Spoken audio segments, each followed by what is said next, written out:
Welcome back to People on Purpose podcast, where we explore how values and purpose-driven leaders from around the world are driving positive impact and reshaping work, communities, and society from the inside out. I'm very excited to have a guest today whose journey feels especially relevant for the themes of this podcast. Our guest today is calling in from Sweden. She's Annika Sten Pärson.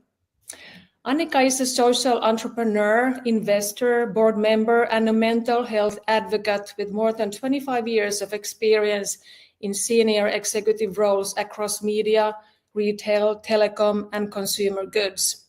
After decades in the corporate world, Annika pivoted to follow a deeper calling. She moved with her family to New York, retrained in mental health and philanthropy, and then co-founded a Stockholm-based nonprofit clinic, 1825, a therapy center for young adults, servicing a group that could not be more important and is often overlooked. In 2025, Annika helped launch the Inner Foundation, committing to invest into solutions that advance inner health, especially among emerging adults, and embed diversity, equity, inclusion, and belonging across sectors. Annika sits on boards of change-oriented organizations, including StrongMinds, World Childhood Foundation, and Ashoka Nordics, and continues to combine practitioner, investor, and strategic systems roles. Wow. Warm welcome, Annika. Thank you, Tarja. That was such a great introduction of myself. You know, I'm going to steal those notes from you afterwards. Thank you. It's a fantastic journey that you have. So let's start by understanding a bit more about your life journey. Can you tell us about your personal journey, the life chapters that have shaped who you are today? And continue to shape who I will be, who I am, and how I've become, I guess. I think that's the number one thing, and constant learning and shaping that's what it's all about. But I think you, as I said, you explained very well. I think sort of that it's been for professional me. It was a change for many, many years in the corporate world, learning and the hard way of the corporate life, owned by different. I was in companies owned by private equity. I was working in an organization that was sort of cooperative background. So I think that's for sure has shaped me to be able to work in the corporate field with a lot of male-dominated positions in leaderships, management teams that were mainly male and whatnot. So that's clearly one part of me. And of course, my upbringing, I was born here in Stockholm, but lived my life until I was approximately, went to university, the age of 18, in Uppsala, which is a university city north of Stockholm. I have a mother and a father and 3 siblings, an older brother and a younger sister and a younger brother. So kind of a big family. So there was the 2 of us, Fredrik and I, was sort of the big ones, and my younger one was the smaller ones, was like 2 teens. Yes, I moved away from home quite early. I actually was a year in the US when I was 17, and then never really moved back home, but stayed in shared apartments with friends, and then went back to university, Yeah. Hey, what are some of the key learnings or key principles you bring with you always, no matter where you go or what you do or what is a role that you step into? I think it's fair to say when it comes to my background that I also I'm adopted, and I would not bring that up if it doesn't really, but it does make sense for who I am and always been, but also think the sort of change of my work is very much informed by that, to taking that into my professional life, because I think that feeling of I know I share that with many in the same position. I shared, but not all, to say that I have always carried with me a feeling of being excluded and not because I was excluded at any, that's not what it is, but it's this thing you're sort of carrying with you. And I think for me, that has also become, it became a driver for change for myself. Really high level of energy, sometimes compensated a lot with actually not really knowing, but putting a lot of hours into things in order to really step into be part of something. So the belonging part has been really, really a big driver for me. In good times, it's been good, but it could also, of course, be kind of tiring and it has many faces, I think. But I guess that's also something that has really driven you from the corporate life to make that change, to really start driving it. Yeah. I think that's something a lot of people think about. I think many people really want to do what you are actually doing today. So maybe that background is giving you that foundation that helped you make that change. I also think for me, when it has, it's also been seen as a huge privilege and opportunity, because there are a lot of change makers out there that would like to do it, but maybe not having the platform to actually do it. Exactly. We very intentionally decided to move to New York in 2013. It started actually with my husband and I wanted to do sailing around the world, or be really really brave, and that ended up that we were brave enough to move to New York. And but that was important because we have, at that time, our daughters were 8 and 12, and they also adopted. So adoption is the it's the normality in our family. So we wanted to give them another opportunity to look at the world through another pair of glasses, which is much more diverse than the sort of the city center of Stockholm at this point, at least at that point. So that was a very intentional move. We thought, let's do that for a year or so as an adventure. That was sometimes partly quite tiring adventure, because moving your family is not something you do in a heartbeat. At least we did not. So we decided, we stayed for more than 5 years. And that was also the starting point for my being brave enough to do huge change in an environment where I could have nothing to lose. And really, I think New York is an amazing place to do that, because the way you're going to be surrounding with people that are not in any way thinking that you're probably not going to be able to do it. It's the opposite. So what is yours? What do you want to do? What's important? You should meet that person, or maybe you should look into that. Or, I mean, in New York, it's a soil for change, I would say. And I took it on board fully, but again, I also had the opportunity not to work and have an income similar to what I had when I lived in Sweden. So I also think that's important when we talk about who is actually change makers. And a lot of change makers do not have that opportunity, but they continue to do amazing change. So, there are different types of change to be made. Yeah, and a lot of times you need to have that possibility to slow down and really reflect where you want to go. And oftentimes it's not very easy for people that are in their busy roles and really going from one day to another. Exactly. And sort of also having I think part of me, and I said it many times, that those years in New York City forever kind of changed changed me a lot, because I felt that part of me that I wasn't really taking any space, because I didn't think it was good enough. It was not all these ideas you have what you're supposed to be versus who you actually are. I think those years in New York really made me more stable in a way that I think I have, I can sort of stay much more comfortable in the uncomfortable that I was able to do before, spending those years in New York. And I continue going back. Our kids go to school now at universities now, and continues to give me that sort of feeling of being in the uncomfortable is actually comfortable, sort of, if that makes sense. Yeah. So actually, you would also, I think, give an advice to people that take that step, and if you have the possibility, go somewhere else, and you will see things differently, also in terms of who you are.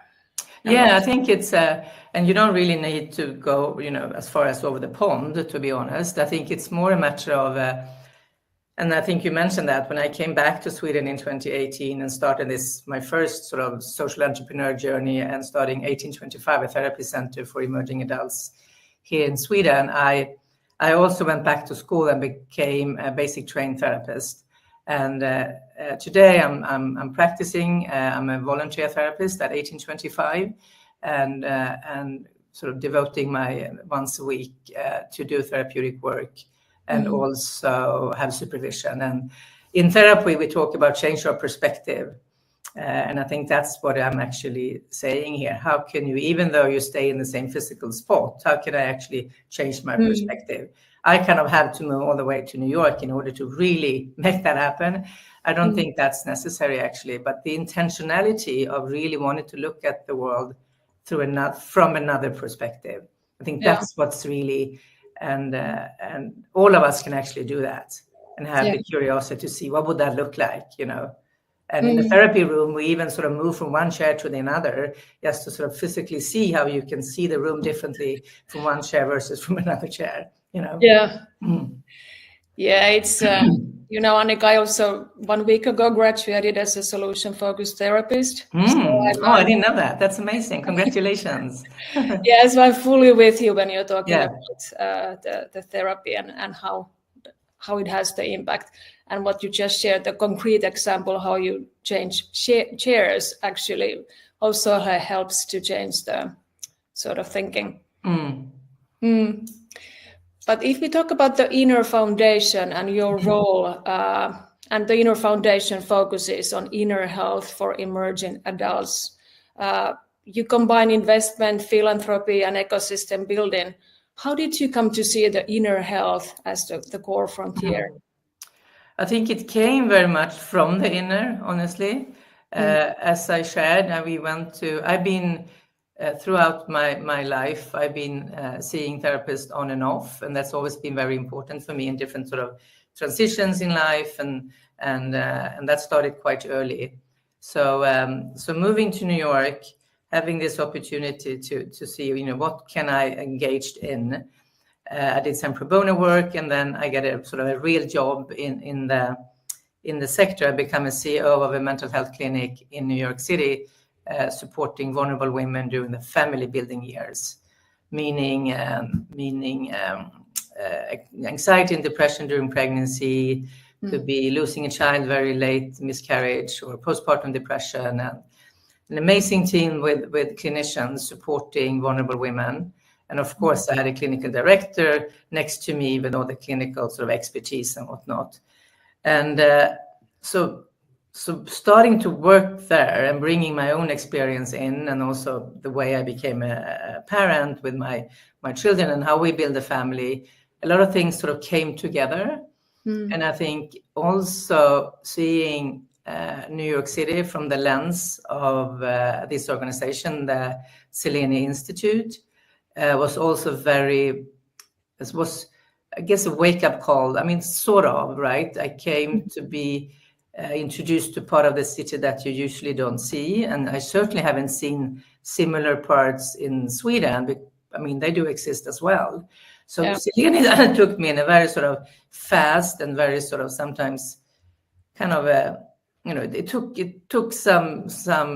was sometimes not so comfortable, honestly, to understand that it's not about like mental health during that period of time happens to everyone.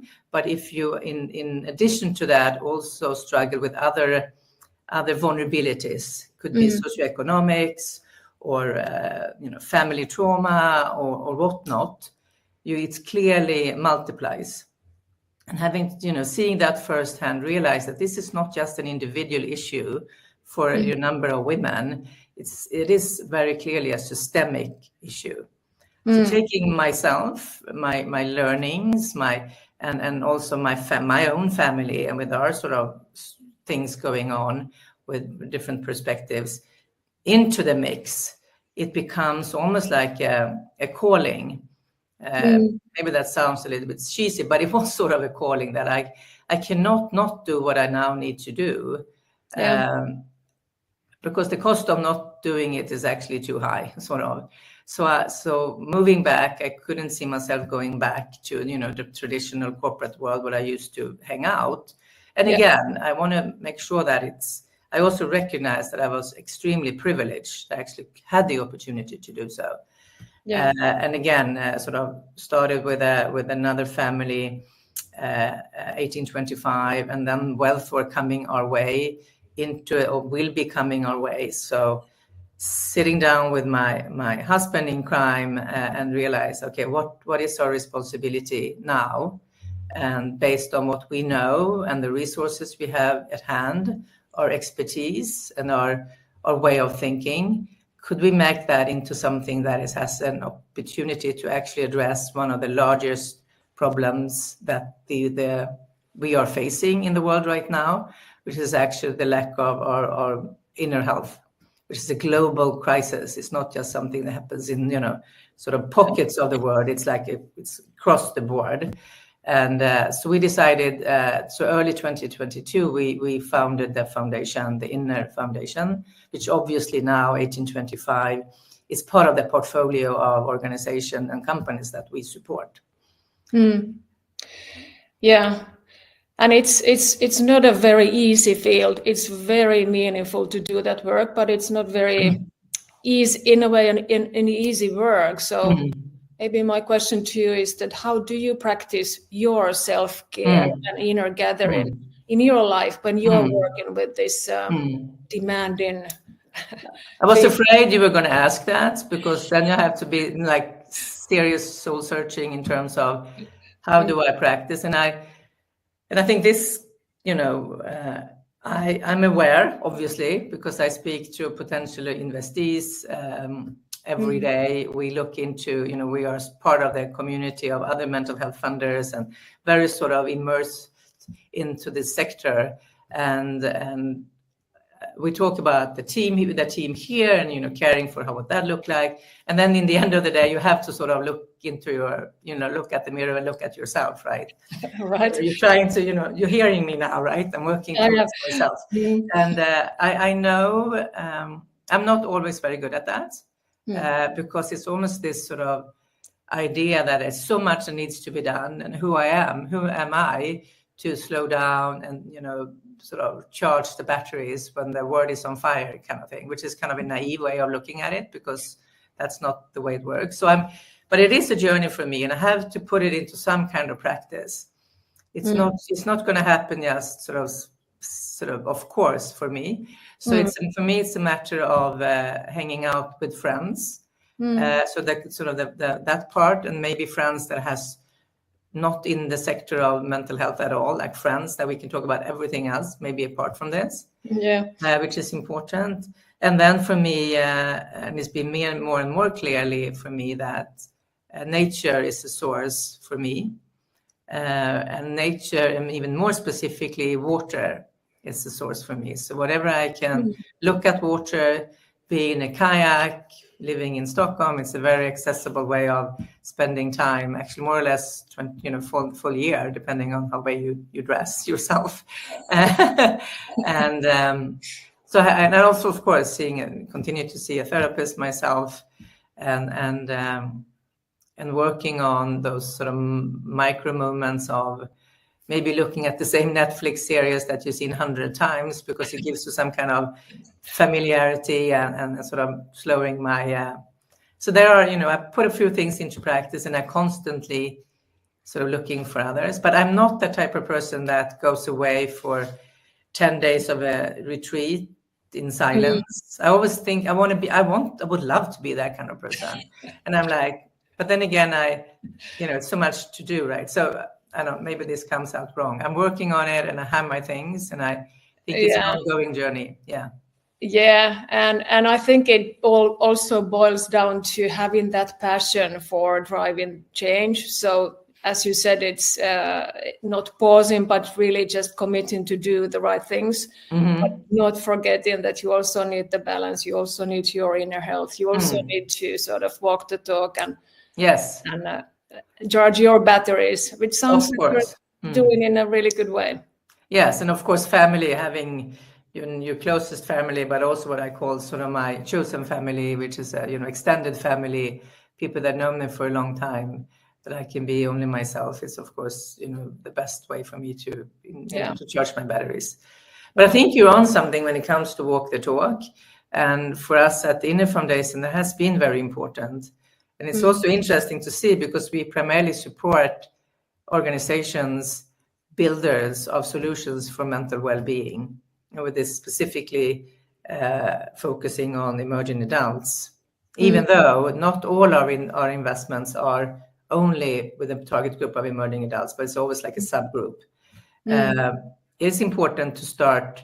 You would think that just because you're building organizations and solutions for improved mental well-being, that everybody's taking care of themselves tremendously well. It's not, in the startup community, it's and amazing founders actually are struggling quite a lot with their inner well-being.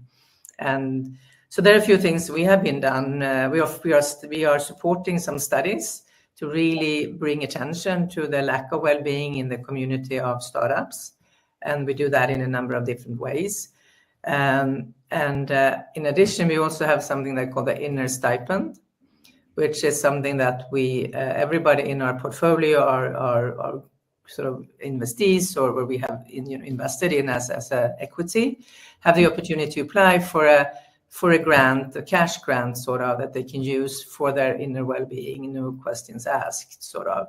And everybody who applies will receive it. And the only thing we ask for is to give us some kind of feedback back, not exactly what they've done, but in what way that has helped them, or if it has helped them, in order to really sort of support them in terms of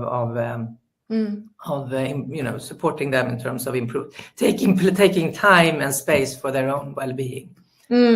So and it's nothing that we put on a website. Like this is not a PR marketing thing for us. It's a really what we think we can be a little bit of a catalytic. Please, use it for something that has to do with you. I think that makes sense. That's a wonderful experience, and I think it's a very nice bridge to also what we have been talking about, providing care for caretakers. So in your view, what does that look like in practice, if you could share a practical Right, of course, I'm happy to, because I think this is important. It's almost like going upstream, right? How it is an ecosystem of support that is needed. And some of the organizations and people that work very much in the forefront of this also need support.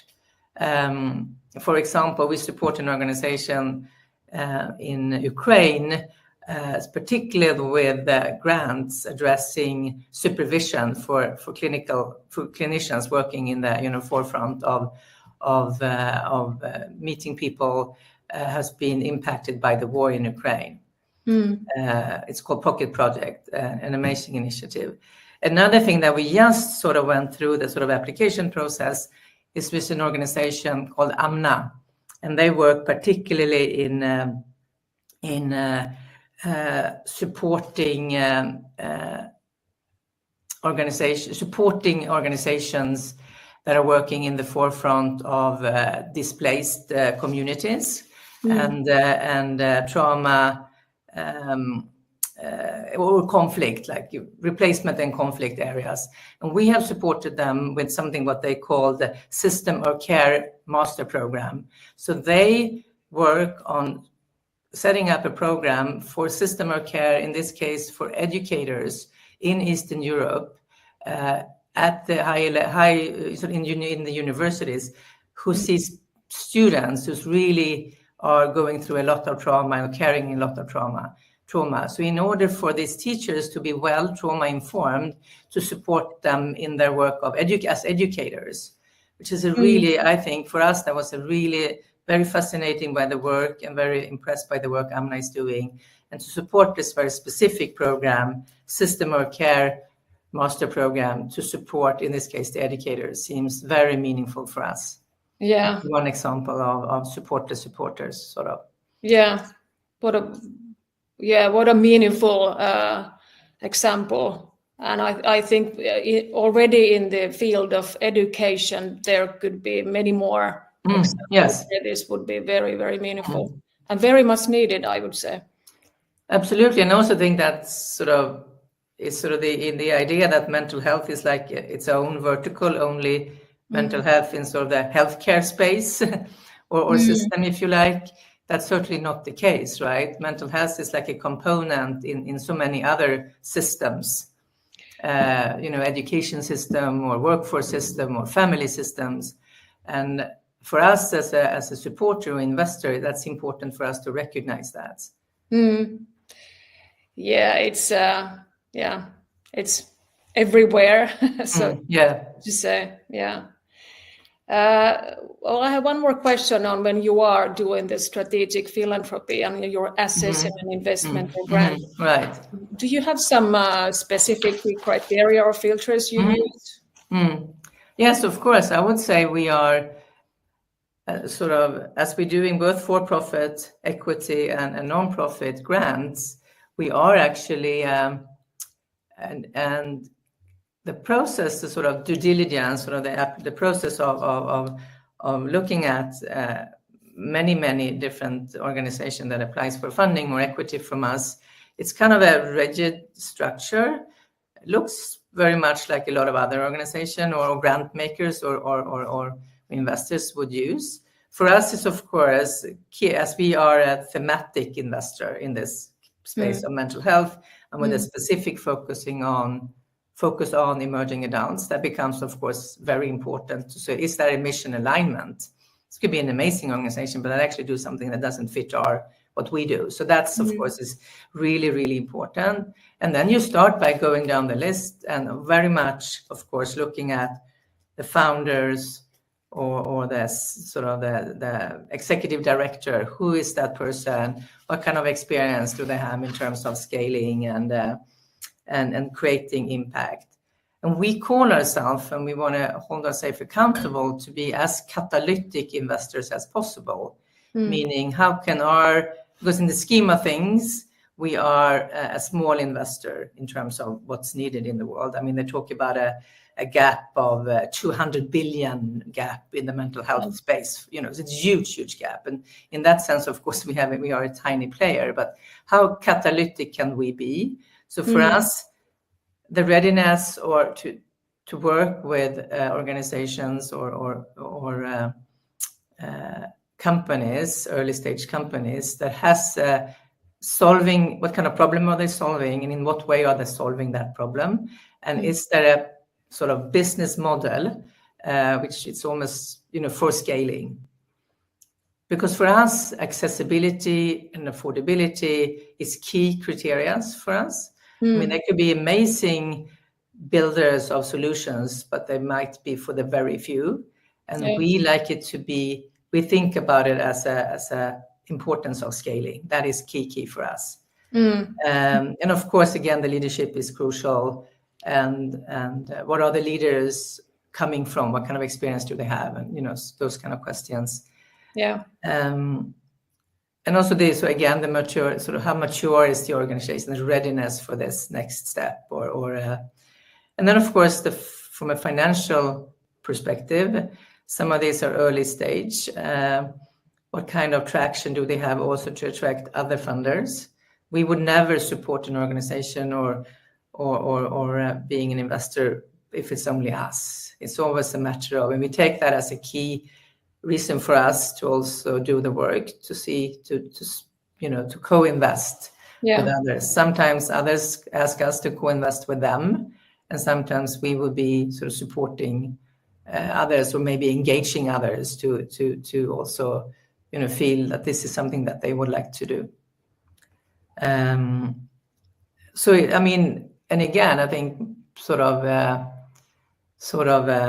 ultimately, we like to support and back people that do stuff and have models that has the potential to actually shift systems, right? To really And something that we did not recognize in the beginning of our journey, even now we have a few years of experience, is that we also want to understand from the team in what way do they look at themselves as part of a larger ecosystem. Because even if they do their thing, how much are they sort of connected with other players in the field as something that they can learn from or build from, or sort of it's a stepping stone for someone else. And I think that's become more and more important for us to really, or as we are sort of nerdy in this specific space, we also look for that sort of understanding of the context of the ecosystem they sort of operate within. That's been more and more important for us as a way to also vet potential investees. Yeah. You mentioned about shifting systems and investing where also others are investing. You also talked about the leadership. And we have talked about, and you talk about also leading a movement. I think that also connects nicely. So can you talk a little bit about that? What does it mean to you? And it sounds a little, pretentious, or sort of leading a movement. Who am I to say that? So, I get, maybe we talked about that, when we spoke some time ago. But I'm so senior now, so hopefully I can be of inspiration for younger people to sort of. But I think you don't just fix a problem. You want to be part of something. I feel like it's important to be part of something that has potential to actually change a kind of broken system. Yeah. And in order to do so, you have to be looking, but you have to be aware what kind of part of the value system is in the foundation working on, and me as a part of and the founder of that. Yeah. But also understanding that this is sort of part of a bigger thing. And I think to drive change, you need to do things and be aware of things that are sort of outside your own scope of work. And then it becomes sort of a movement. But I don't think I can say I'm leading a movement. That's something that has to be recognized from the outside in, right? So it's not just a label I can put on myself, but I want to be part of something that is, I feel the urgent of being part of something that has with some kind of sustainable approach towards making a shift, because it's so needed. Yeah. Exactly. I think it's actually about the mindset. It's about your purpose. And I think it's when you are, and as you are doing it, Annika, I think people will put that label on you. It's really also creating the inspiration you are, you are doing. No, but I think you said it well. It's more of you don't walk around thinking I'm a part of a movement. You think it is very much a mindset of and you want to take that on board, sort of. Yeah. And also a mindset of, I think, of in order for a movement to happen, it has to be so many more parties, right? So I think it's a mindset of thinking about collaboration first, and who else can, who else is part of this that I can join, or who wants to join what we are doing, and the other, and it's then it becomes a movement. And so I think is really, and I think we at the Inner Foundation is almost obsessed about who is doing what, and can we sort of hang out with people that are doing amazing things, and maybe we can then contribute what we can contribute with, sort of. Yeah.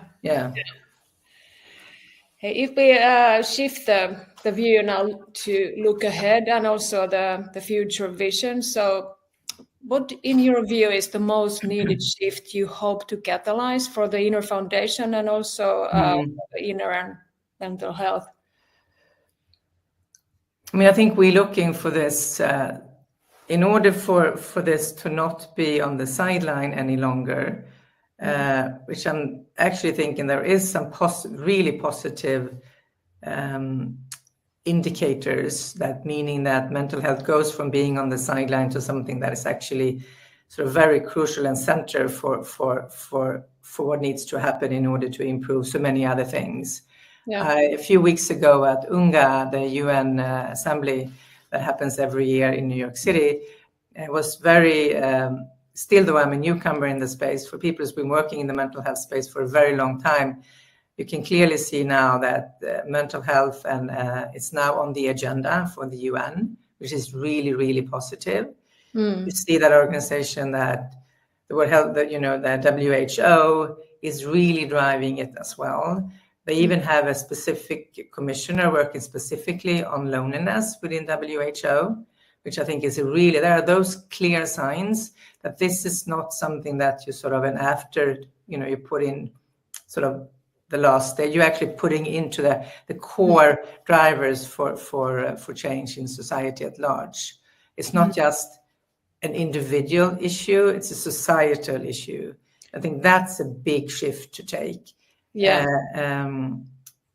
It's so, and it has to be addressed, but in order for the other to happen, it's no longer individuals only, sort of. I think that's really important. It is, yes. Yeah. It's, as you said, it's a societal issue. Yeah, exactly. Yeah. Yes. But for the listeners who actually have a calling to make an impact and they really want to start doing something around this, can you name some practices or mindsets that you would encourage them to focus on?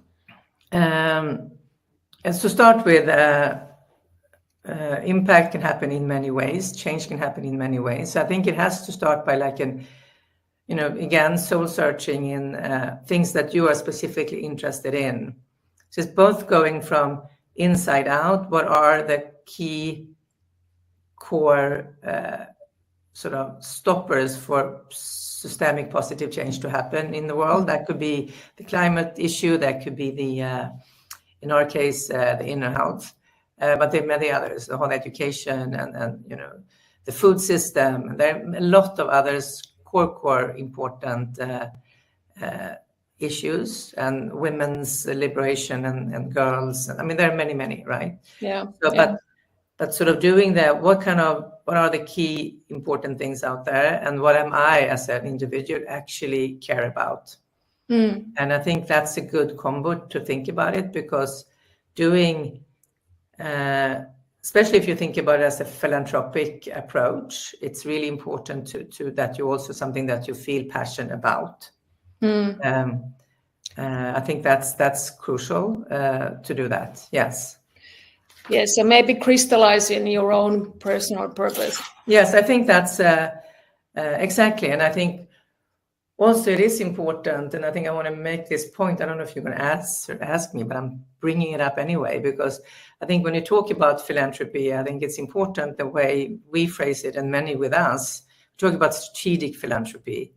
And for me, it is what can I say? It's a different, like, philanthropy is not the old-fashioned way of thinking about it as charity. It's more strategic. It's thinking about it almost like an asset class among other asset classes to move change, and to be strategic about what that could look like. I think that's important. That's important, and I think that's also a really nice message for the different organizations and companies. Exactly. Yeah. Have it as part of your strategy. Yes, and it is, and also thinking about it as it's a way of measuring the outcomes of our investments as a philanthropy investment. Yeah. It has, how do you do that? Have an idea on that looks like in order to be part of systemic change, because I think that's what strategic philanthropy is all about. Yeah. To drive that. Yes. Yeah. I think it's time to start wrapping up our session. And I'd like to focus next on rapid fire questions to end with a personal note.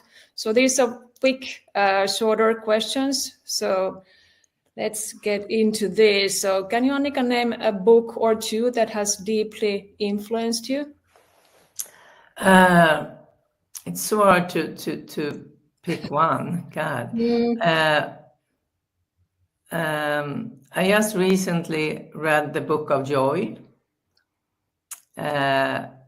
which and it's not a book you need to read from A to Z, but it's a book about how important it is to drive change with joy, I guess. It's an amazing book. Yeah, that's a great book. Such an important message. Yes. Yeah. Do you have a habit that you almost never miss?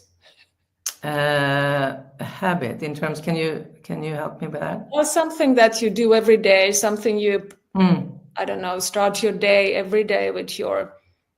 Yes, I think I do look at the water every day. And sometimes you are in places where there is no water, and then I have to, take up a picture of the water, see, But I need, I think that's, having a view of some water and whatever that could look like. It calms me down, and then I take a couple of breaths, and that's sort of, getting ready, sort of. That's important for me. Yes. That's nice. Do you have a key question, principle that you keep returning to? Something that really helps, I don't know, drive who you are and what you do every day?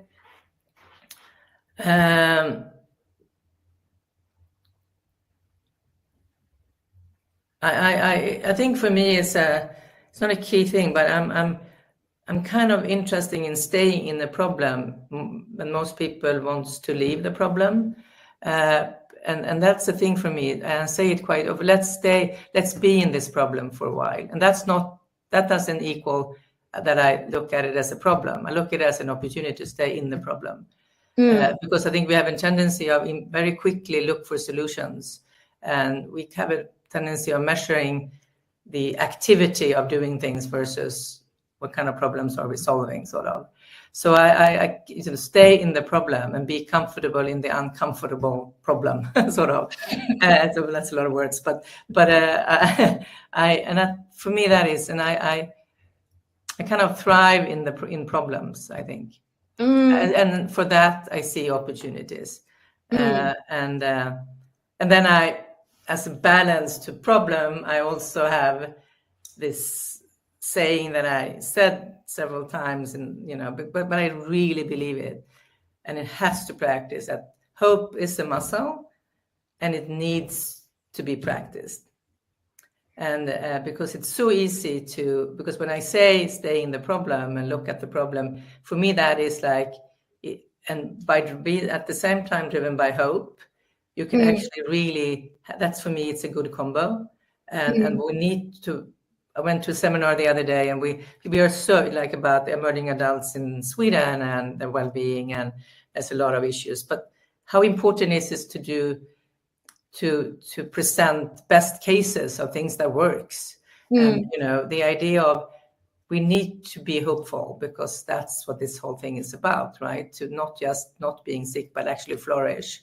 And we want that to happen. And therefore, we also have to be change makers of hope as a driver, I think. So I guess, What gives you hope today, Annika? I mean, I see amazing entrepreneurs doing amazing things. That gives me hope every day.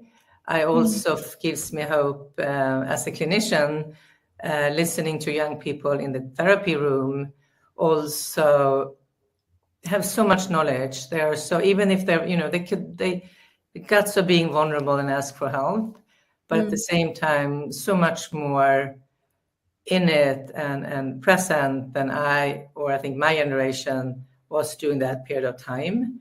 So I see a lot of hope in this emerging adult group to really be sort of advocates and have a lot of agency for their own life, and not just about them as individual, but from society at large. Yeah. So that gives me hope. And then again, I mentioned the sort of UNGA or the UN, the conversations around mental health, and of course in the backdrop of this huge aid cut, and you can go on and on, that the consequences is really, really hard for organizations and for humans across the globe. But it's forced us, I think, in general, to start looking for even more better partnerships, because there's no other way of actually making change than collaborate, even if how hard and painful it can be. Now more than ever, I think there's a curiosity and interest in really working on partners that usually don't hang out, starting to hang out, and maybe I think by that there is a huge opportunity. Yeah, so focus on the collaboration as one of the key sort of takeaways. Yes, and hope. Don't forget the hope. Don't forget the hope. Yes, I fully echo what you're saying. Annika, thank you so much for creating the movement. I think you're exactly doing that. It's fantastic what you're doing in this really, really meaningful field. Thank you for all the work that you're doing. And I can only admire your commitment, I think your passion, your energy in really making an impact and driving for positive change. Thank you, and thank you for the work you are doing. So, and again, congratulations to your diploma. That was great. Thank you so much. Thank you. Thank you for all the insights you shared with us, and thank you for joining us today on the People and Purpose podcast. My pleasure. Thank you. Thank you so much. Thank you for the listeners. Till the next episode. Thank you. Goodbye.